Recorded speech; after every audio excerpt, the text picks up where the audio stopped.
Ai, tá bom, pode confessar. Você também caiu na mentira de que a Kaguya só foi criada porque o Kishimoto não sabia como derrotar o Madara. Mas isso não só é uma mentira, como não faz o mínimo de sentido. Se o Kishimoto quisesse que o Madara morresse de tuberculose, ele faria. Mas vamos mais devagar. Eu vou dividir esse vídeo em 3 tópicos. O foreshadowing. Sim, não é só o Oda que faz foreshadowing. Oh my god! A narrativa e o mais importante, que é a falta de necessidade de matar o Madara através da Kaguya. Ok, provavelmente, dentro do Big Tree, o Kishimoto é o pior em fazer ligações explícitas do passado com o futuro da obra. Mas ainda assim eles existem, embora não muitos. Os 2 primeiros pontos que aparecem logo no clássico é a semelhança entre a Kaguya e Kimimaro, que é do literal clã Kaguya. Dizem que é mais provável que seja um retcon, mas ela não só possui uma paleta de cores estranhamente semelhantes e a mesma sobrancelha, como o mesmo padrão do cabelo na parte superior. Claro que pode ser só coincidência, mas pra mim parece muito específico.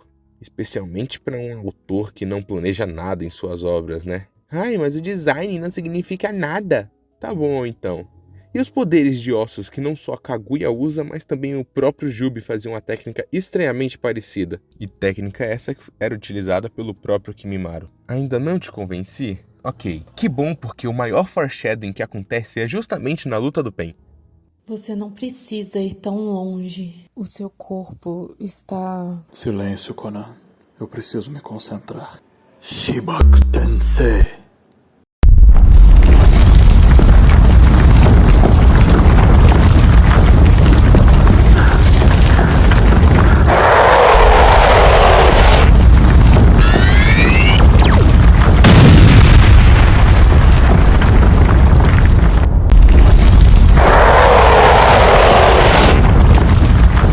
Precisava mesmo criar algo desse tamanho? Estou lutando contra Kyuubi. Não posso pegar leve. Além do mais, comparada com a lua, que foi dita ter sido criada pelo Rikudou Sennin, isso não é nada.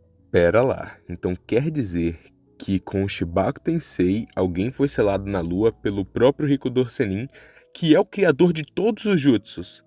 Deve ter sido alguém bem forte, no mínimo, pra ele não poder simplesmente solar, né? E me lembra muito um certo mito da princesa Kaguya, que veio da lua pra terra e depois voltou pra lua novamente.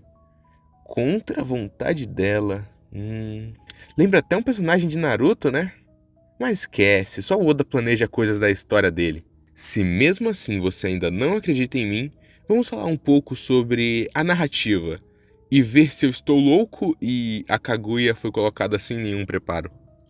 A Kaguya precisa existir, pois ela é perfeita, diferente do Madara. Mas relaxa, vamos partir do princípio. O Naruto é um personagem de arco positivo da conquista. Mas o que é isso? Explicando de forma bem simples, um personagem desse arco possui uma visão errada do mundo.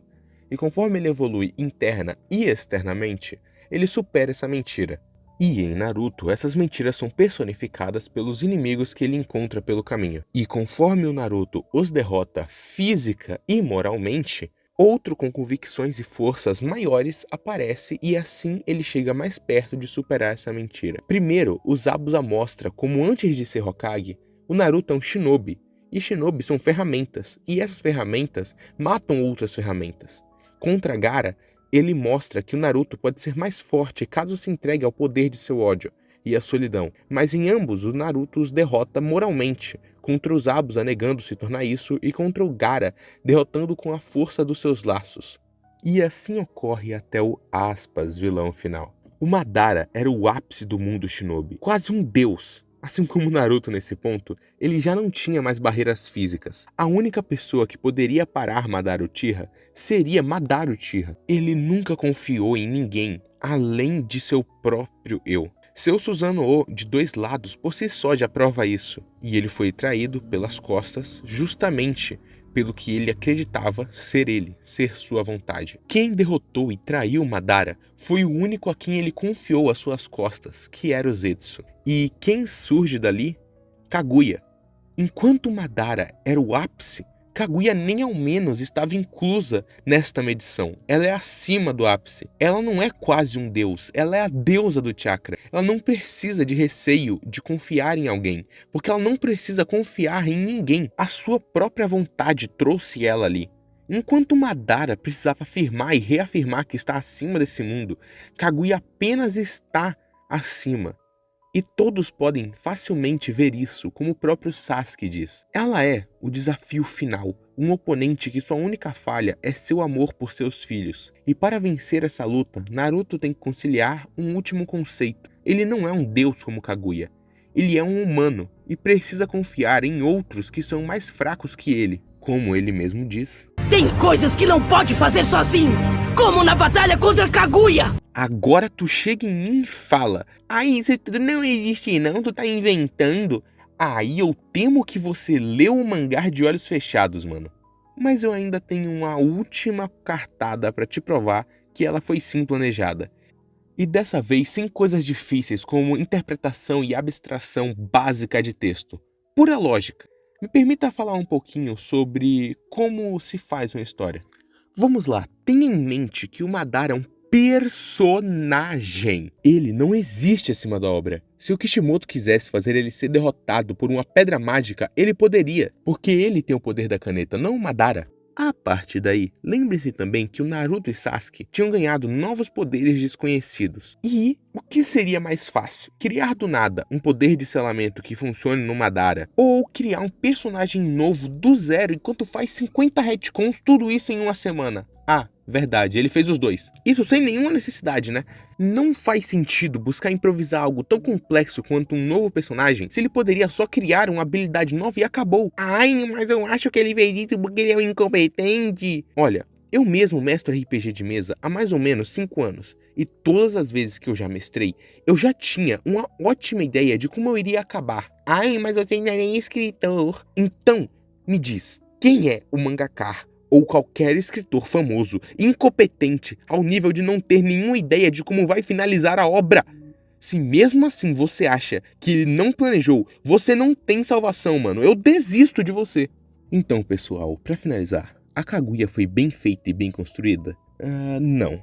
Mas isso não significa que o Kishimoto fez ela do nada. Ele desenhou e escreveu esse mangá por mais de 12 anos, publicando semanalmente. É comum que finais de mangás assim, tão grandes, não sejam tão bons quanto os seus começos. E o mesmo ocorre com todo o Big Tree.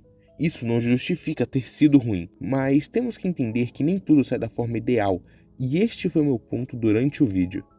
Naruto é uma obra incrível, e é muito triste ver tantas mentiras serem ditas sobre esta obra. Espero ter mudado pelo menos um pouco da sua visão. E antes de você ir embora, comenta se você concorda comigo e outras mentiras de outros animes para eu refutar aqui. Ah, e lembre-se, ninguém começa no topo do mundo, nem você e nem eu.